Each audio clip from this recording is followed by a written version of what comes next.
Jay Zacharias, founder of triathlonexperts.com.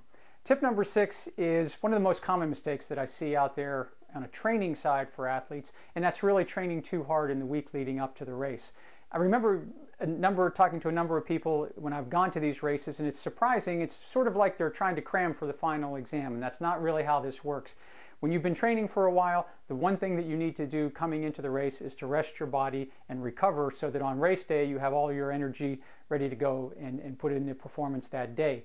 And what happens a lot of times is people go out and try to get that one last big ride, or even worse, one last big run, which really tends to take things out of your body. And the week leading up to it, one of the things that you want to do, kind of the thing to keep in mind, is that the distance really goes down, and you want a little bit of intensity, but they're going to be short bursts just to kind of fire up the legs, wake up the fast twitch muscle fibers, stay in shape. But the real key is when you don't have to, don't be on your legs, get a little bit of rest that week, and save it for race day.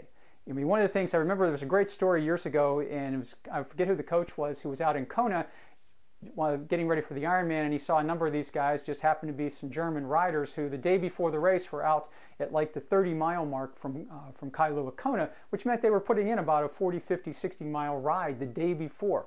Nobody's that fit. You don't need to go out there and burn up a bunch of energy that close to the race. Save it for race day.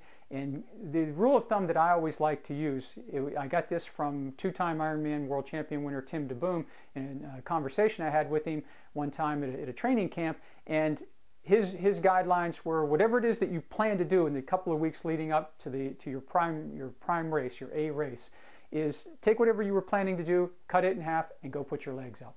Save the energy for race day, and do your best to start much earlier in your training so that you build up to it on race day and you can taper properly.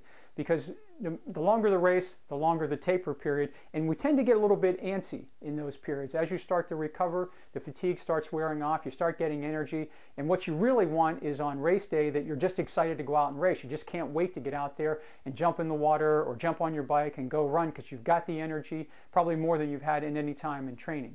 So save it for race day, and you'll have a much better race out there on race.